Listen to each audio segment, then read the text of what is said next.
السلام عليكم ورحمة الله وبركاته. بسم الله الرحمن الرحيم نحمده ونصلي على رسوله الكريم أما بعد. عن أنس رضي الله عنه عن النبي صلى الله عليه وسلم أنه قال: لا يؤمن أحدكم حتى يحب لأخيه ما يحب لنفسه. رواه البخاري.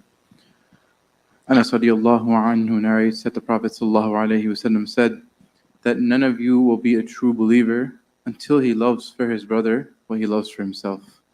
This is a famous hadith that many of us may have heard before, but is also one of the most important ahadith in Islam, to the point that Abu Dawood, rahimahullah, the great scholar of hadith, actually said that this is one of those few ahadith which the entire deen of Islam revolves around. It's a very, very deep hadith, especially when it comes to our character and the way we deal with people. It is a hadith that guides every single one of our interactions. And we look at the lives of the Sahaba radiallahu anhum, we see that they had this quality to the greatest extent, and that is because they had the highest level of Iman.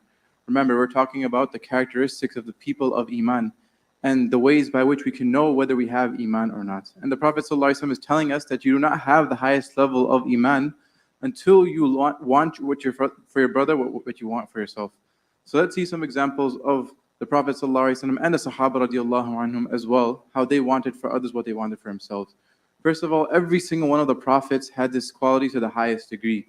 And that's why there's so many different prophets about which Allah subhanahu wa ta'ala quotes them as saying, وَأَنَا لَكُمْ نَاصِحٌ أَمِينٌ, that I'm someone who is a sincere well-wisher for you. I want what's best for you. That is why I'm calling you towards Allah subhanahu wa ta'ala.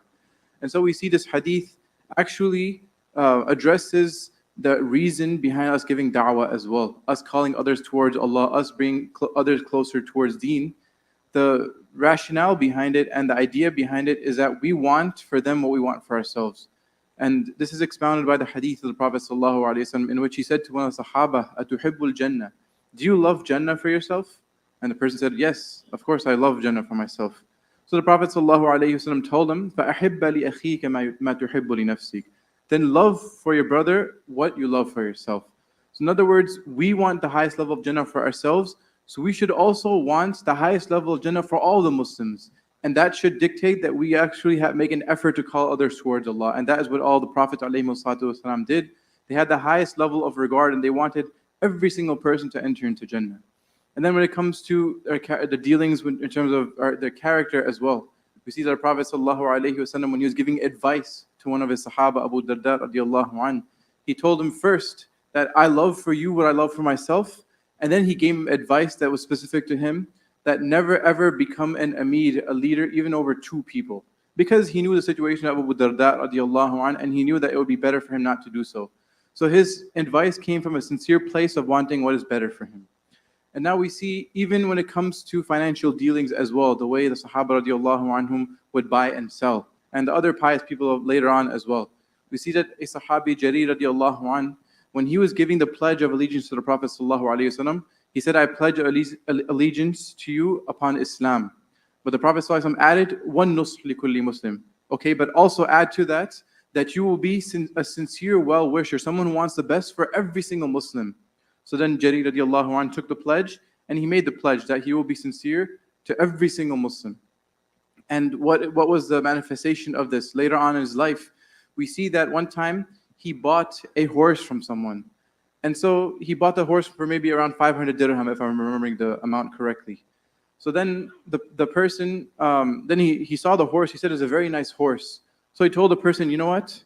I think this horse is actually worth 600, so I'm going to give you 600 dirhams. Then he thought again, he said, this is a very nice horse. So he kept on going back to him and increasing the amount he gave him for the horse until it reached more than double the price, about 1,200 dirhams.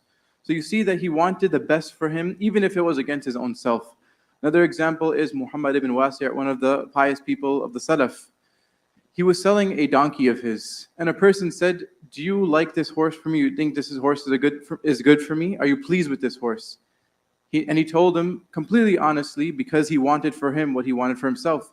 He said, لَوْ رَضِيتُهُ لَمْ أَبِعْهُ, if I was completely happy with this horse, I would never have sold it. So obviously this completely goes against him. He wants to sell his horse and make his profit. But if it was any single one of us, we would have been like, yeah, it's the best horse, the best donkey ever. The only thing is, maybe I didn't need it at this time or something like, we would have made up some story like that. but he had the best in his heart for his Muslim brother, and so he told him that I don't like this horse, and that's the donkey, and that's why I'm selling it. So the idea is to love for our brothers what we love for ourselves. This is the highest level of iman. I'm just going to end with a story of Ibn Abbas radiallahu anhuma, just to show the amount of good that he wanted for everybody in the entire ummah. And so a person once cursed Ibn Abbas radiallahu anhuma. And Ibn Abbas radiallahu anhuma, how did he reply? He said, "Ama innaka tashtimuni wa fiyya thalathu khisalin." You're cursing me despite the fact that I have three qualities.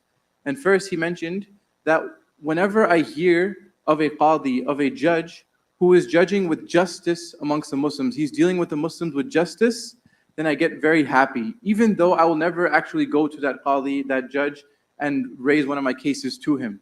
But he is only happy due to the fact that justice is being served amongst his Muslim brothers. Then the second thing he mentions, that I hear about rain that has fallen on one of the land of the Muslims, and I get extremely happy by that, extremely pleased by that, even though I have no sheep, I have no cattle that's in that land that will benefit from the rainfall because it would bring up grass. So even despite that, he would get very happy whenever he would hear of rainfall that would fall on the land of the Muslims.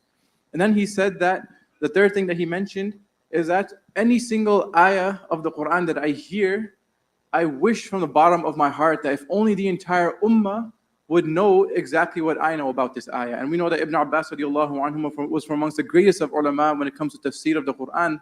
The most narrations are narrated from him when it comes to tafsir of the Quran, and almost every page of tafsir books are filled with his opinions.